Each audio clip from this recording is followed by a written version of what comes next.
आओ जाने पूजा का वास्तविक अर्थ क्या है। ज्येष्ठ भारत श्रेष्ठ भारत, अंधकार से प्रकाश की ओर, आओ चलें वेदों की ओर। मैं मुकेश आर्य। ज्येष्ठ भारत में आज का विषय है आओ जाने पूजा का वास्तविक अर्थ क्या है।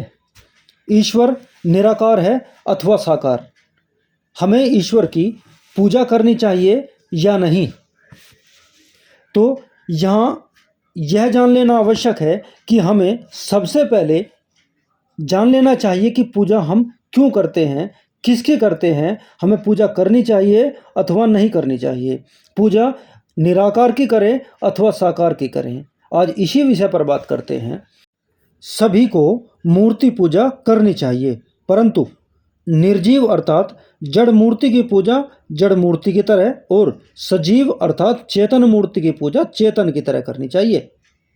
पूजा शब्द के धातु संबंधी और व्यावहारिक कई अर्थ है। जैसे पूजा का अर्थ है सत्कार आदर, पूजा का अर्थ है किसी चीज का उचित प्रयोग, किसी चीज की उचित रक्षा, किसी चीज को उचित दंड।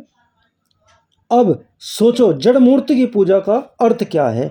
जड़ मूर्ति की पूजा का अर्थ है उस मूर्ति को साफ सुथरा रखा जाए, सुरक्षित स्थान पर रखा जाए ताकि टूटे फूटे नहीं, मैली कुचली ना हो, बेआब और बेकार ना हो जाए।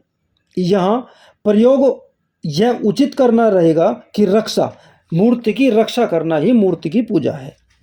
पूजा शब्द का अर्थ प्रत्येक पदार्थ को सिर झुकाना, पुष्प पत्र मेवा मिष्ठान आदि चढ़ाना नहीं होता। जैसे किसी ने किसी से कहा यह जो महात्मा है इसकी पेट पूजा कर दो, तो इसका क्या अर्थ होगा, यही कि इसको भोजन करा दो। यह अर्थ नहीं होगा कि इसके पेट पर फूल पत्ते पानी मेवा मिष्ठान चढ़ा दो। इसी प्रकार किसी ने किसी से कहा यह गुंडा जो ज़्यादा बकवास कर रहा है इसकी पीठ पूजा कर दो, तब यह माना जाएगा कि अब इसका अर्थ यह है कि इसको दो चार डंडे लगा दो। इसका अर्थ यह नहीं कि इसके पीठ के ऊपर फूल मेवे मिष्ठान आदि चढ़ा दो। यहाँ एक स्थान पर पूजा का अर्थ भोजन कराना है, दूसरे स्थान पर डंडे लगाना है। बस इसी प्रकार जड़ मूर्ति की पूजा का अर्थ उसको सुरक्षित रखना होता है, उसके ऊपर सामग्री चढ़ाना और नमस्कार करना नहीं होता, क्योंकि उस बेजान मूर्ति में वह योग्यता नहीं है जो हमारी श्रद्धा भक्ति को समझ सके और मेवा मिष्ठान तथा फल फूल के लाभ उठा सके। जितनी चेतन मूर्तियों में है, जैसे माता पिता, गुरु, अतिथि, सन्यासी, उपदेशक तथा अन्य प्राणी, वे सब मेवा मिष्ठान फल फूल आदि का लाभ उठा सकते हैं। उनकी पूजा फल फूल मेवा मिष्ठान आदि विविध प्रकार के पदार्थों से होनी चाहिए। यहाँ पूजा का अर्थ आदर या सत्कार माना जाएगा।